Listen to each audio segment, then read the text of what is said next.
In Elden Ring's DLC, strength is known as.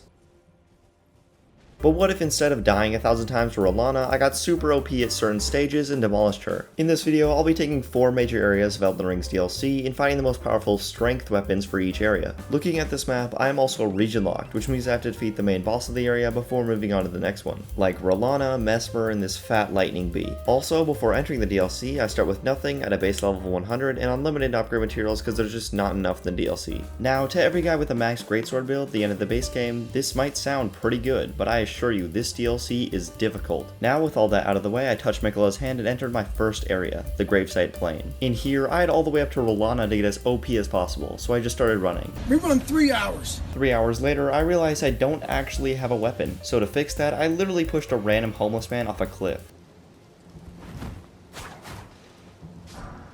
Thankfully, he drops his beast claws, which honestly look more like bird feet. I also wasn't entirely sure if this was actually a strength weapon, but it was pretty even with dex, so I decided to use it. Not gonna lie, this atmosphere would be a pretty good backdrop for Batman. After that, I went to the Scorched Runes to pick up the Blade of Mercy talisman. This pretty much increases your attack power by a ton after getting a stagger, which I thought would be good for strength builds. Further west, I got chased by the fireman to the cross side of Grace. I love you. I still can't figure out how to effectively take out his angles. Heading to look for some armor, I accidentally picked up the greatest sequel to an Ash of War ever, the Savage Lion's Claw. While the normal Lion's Claw might be the best in the base game, the Savage one hits like Paddington 2. Unfortunately, I don't really have a weapon I can use it on, so I'll try it out later. Arriving at the Western Nameless Mausoleum, I encountered the Black Gale Knight. First off, this man is chunky. In using these small handheld boxing gloves, I could barely stagger him. The only good combo I could get was when he was done using his bow, and even then the damage was super small. My first attempt where I got him to half health, I thought I was doing good until I did this. Are you serious right now, bro? Yeah, apparently he can heal, and you can tell by my expression after that I just completely gave up. As much as I love the bird feed, I thought it might be time for a weapon a little bigger, so I literally scavenged around the Rune Forge lava intake until I found the furnace.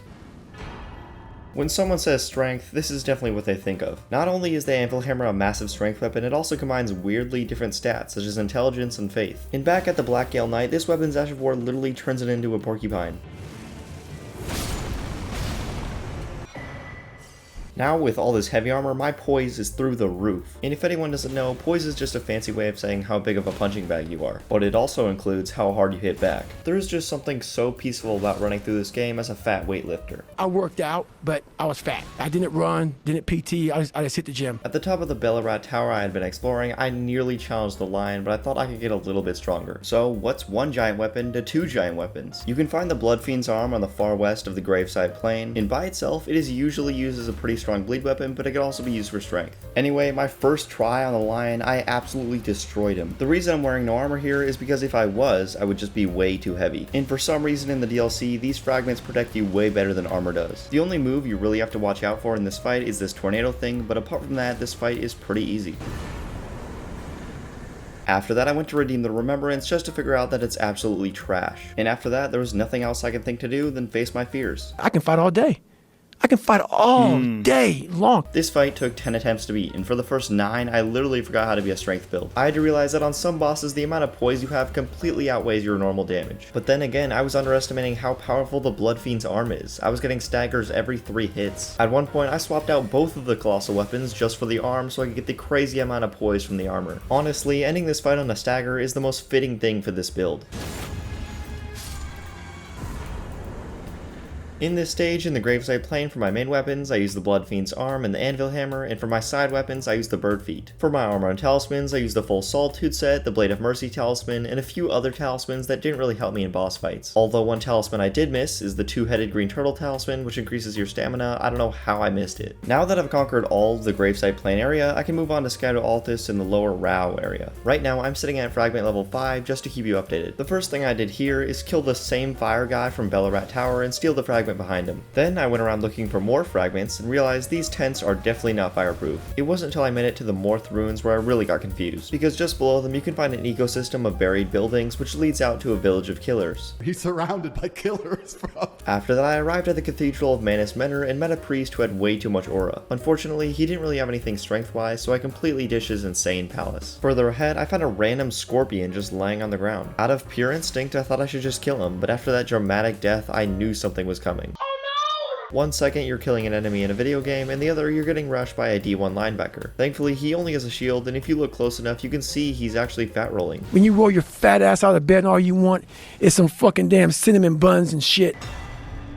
I now understand why he was so big. He dropped the full Verdigris armor, which has the most poise in the entire game, but was way too heavy to put on. After that, I went to take a trip to another one of those forges since the first one worked out so well. In this one, things were a little bit tougher. There was golems you could only hit from the back. That sounded a little weird. And 2 minutes in, I was already lost. It took me about an hour in to realize you have to pull this random lever and ride the elevator up. Is that what I think it is? This might be the cooler version of Malekith's Blackblade. Have we even seen lightning on a strength weapon before? Never mind, I just remembered about that dragon cragblade that exists. With my giant new lightning obsidian spear, I finally made it down to the Rao base to discover the best talisman in this DLC. You can find it in the Templetown ruins where you have to scavenge up the main building and avoid the one-shot demon. This guy is just super difficult for no reason. At the top, I picked up the two-handed sword talisman, and it is so good because it increases your damage by 15% when two-handing. Adding onto that, I headed northeast to the Rabbith's Rise to find a giant cannon. Why does it never look as good as the picture? And I thought a good way to test it is by going to a new rune forge very north of the Rao ruins. Okay, I know these golems are probably strong against fire damage, but this is kind of crazy. I also noticed a magic ring on the end of the cannon while I was getting bullied in the corner, so maybe it does magic damage too. So instead, I ran around the cave with my lightning greatsword, and 30 seconds later, I found the weapon I was looking for. This weapon is honestly something I've never seen before. On the charge attack, it literally flies out of your hands. I thought the best way to test the smithing hammer would be in the Shadow Keep, so I summoned 3 of my friends and absolutely destroyed the naked mole rat. And just to be clear, it's not like I can't defeat this guy on my own, it's just my first time fighting him, he caused me so much pain. And I guess I took it personally. Now with my hammer in the Shadow Keep, I was after everyone. At one point, I found some of them just frozen in fear. My favorite part is that these red guys, who are usually pretty strong, get knocked over after every heavy attack. The Shadow Keep is also littered with fragments and amazing talismans, such as the Lord's Bestowal. Unfortunately, it doesn't really help with any kind of greater stamina. I run every single morning. But it increases your poise by a good amount after healing, and who doesn't need more poise? After that, I went around the entire area to collect every single fragment. And in the end, it only pushed me up to Scatter level 12, and since Mesmer is the boss of this area, I needed as much as possible. To get a really good talisman, I decided to snitch and kill a bunch of people to complete Leda's questline. This included Hornsen and Sir Ansbach, who apparently has a one-shot bow. In the end, I got the Reliatory Tree Talisman, which increases your damage after rolling by a significant amount. Now, the only thing I have to rely on is my ability to beat Mesmer. 3-foot snakehead. First of all, this is one of my favorite bosses in this game, and I'd say it's tied with the Putrescent Knight for first place because they're just so well designed. Second, I realized that the Solitude set is a little bit better at defending fire damage than the green one, so I used it instead. I also switched back from the hammer to the lightning greatsword because this boss loves to run away, and the greatsword makes it easy to close the distance. In the second phase, I think I got lucky or something because my damage was insane. Anyway, apart from that, with my big armor, I really wasn't taking that much damage, and with my big sword, I really was doing the damage. Mesmer, more like Lesmer. In this stage in Scadu Altus, I use tons of different weapons to destroy bosses. For my main weapons, I use the Ancient Meteoric Lightning Blade, and for my side weapons, I use Thor's Hammer and that weird cannon. For my armor and talismans, I use the Verdigris armor and the Solitude set, but for my talismans, I use the two-handed sword talisman, the Reliatory Tree talisman, the Blade of Mercy, and this Fire Blocker talisman. Now that I've conquered the Gravite Plane in Scadu Altus, I can move on to the lands with the giant dragon. First, I teleported to the Pillar Path waypoint and went west to find a sad old man. Didn't I see this guy in the news somewhere? Further west, I found a very weak dragon human. Could this be foreshadowing something? The first time was so nice, I had to do it. Maybe it's time to think of another career. This katana is so good though, but unfortunately it's decked, so I gotta find something else. Pushing my way out of the cave, I found Big Black Monkey Boy, Mr. B! And on the other side, I arrived at the foot of the jagged peak. Out here, I killed some dragons myself and ended up watching a battle between 2 others. It took a long time, but I sat here until one of them died and charged the other one. Is this the same guy on the ground from earlier? I guess he gave me his finger to summon during a dragon fight. Summon my soul. I feel like this is an addiction of some sort. Instead of heading forward on the Dragon Peak and furthering his addiction, I headed to the beautiful Cerulean coast. Not only is everything just blue, but I found a random island that I just couldn't get to. I eventually did find the way down, leading to a cavern of cool sea creatures. I found it kinda crazy finding this southern nameless mausoleum here because the other ones are so much easier to find. In here, I found the Dancer of Rana, and I'll tell you, some of these bosses make me so jealous of the class they're playing. Even though I can't use her cool swords, I'm definitely gonna use her armor. Heading further into the Cerulean coast, I found another giant hole, but this time it led way further down. Entering the stone coffin fissure, I had so many questions. Are these boats? Why do these rock guys have to have lasers? At the very bottom, Grace, in the depths of the fissure, you can jump off the head of this boat to find my favorite boss in the game.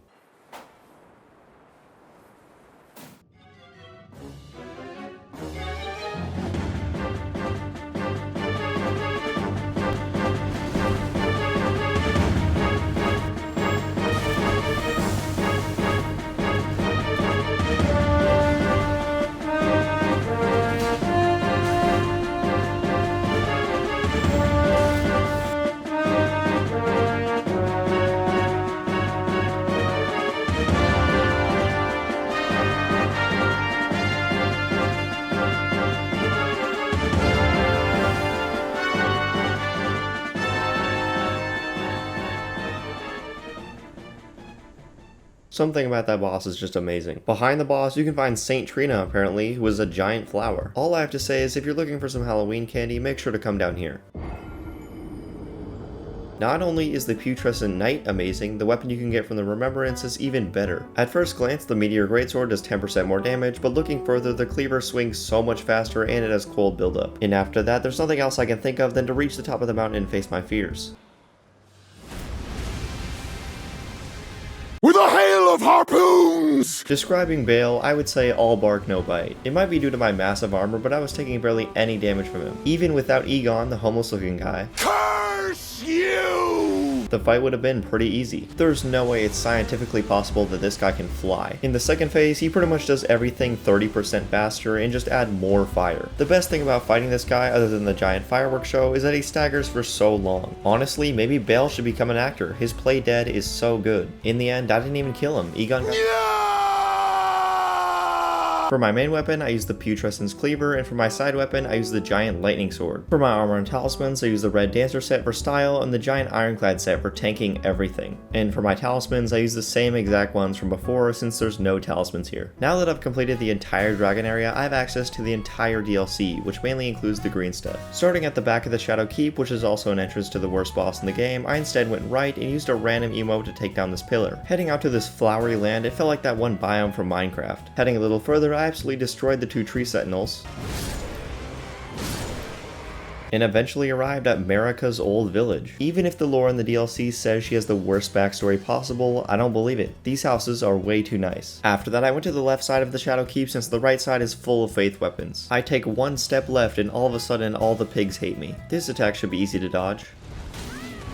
Honestly, I should have expected that. In the second phase is where the fun starts. He jumps off the ground and pulls Rodon to turn into a meteor. There's no way he got no jet lag from all that spinning. Some things that helped me through this fight were the crazy amount of staggers and definitely not the cold buildup because it procced on the very last hit.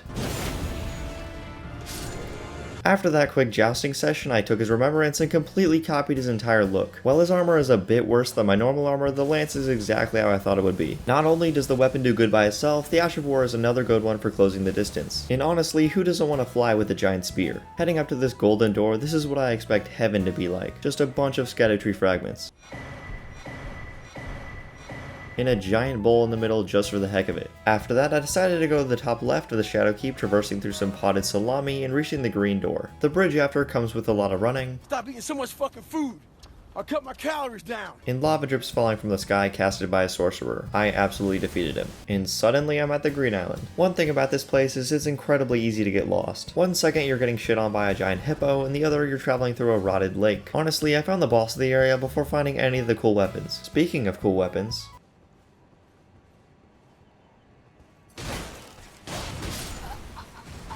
let me try that again real quick. First of all, where was I when every enemy in the game started getting a 2-phase boss fight? And second of all, the boss can get lucky as many times as he wants, but you have to only get lucky once.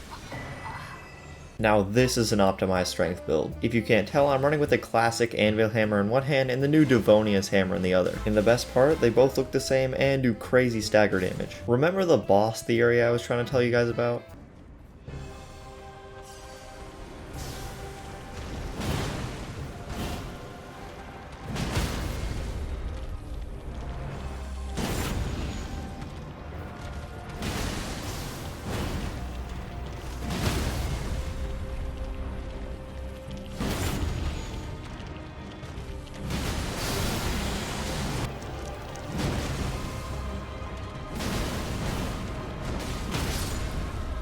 OP strength, am I right? I forgot to mention that before this, I went and picked up the verdigris discus, which increases your defense with how much you weigh, so I guess I'll be eating more calories now. And after that, there's nothing else I could do than burn the black sago tree and enter the floating castle. Also, before progressing anything in the castle, I picked the best armor to weight ratio. Someone said I looked like a cucumber. Pounding my way through a near ilm, I felt like I was in Limgrave because everything was so easy. The only minor problem was these elemental dogs with giant swords, but even they couldn't bear the weight. I even tried the Ash of War on Devonia's hammer.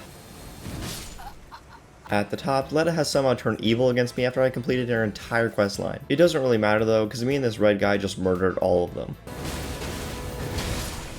And suddenly I'm at the final boss in the game. Just to warn you, it's 2 times harder than anything else. But before that, I went and got 2 talismans to make me as tanky as possible. First, I picked up the golden braid and this pearl shield thing. These both boost my holy damage negation up to 70% for Radahn's whole light show. I also realized that Radahn is super strong against my hammers through fire and holy damage in the second phase. So to counter that, I completely switched to a half strength, half bleed build to get the most damage possible. I even attached the endure skill to the weapon so I could tank the big first shot.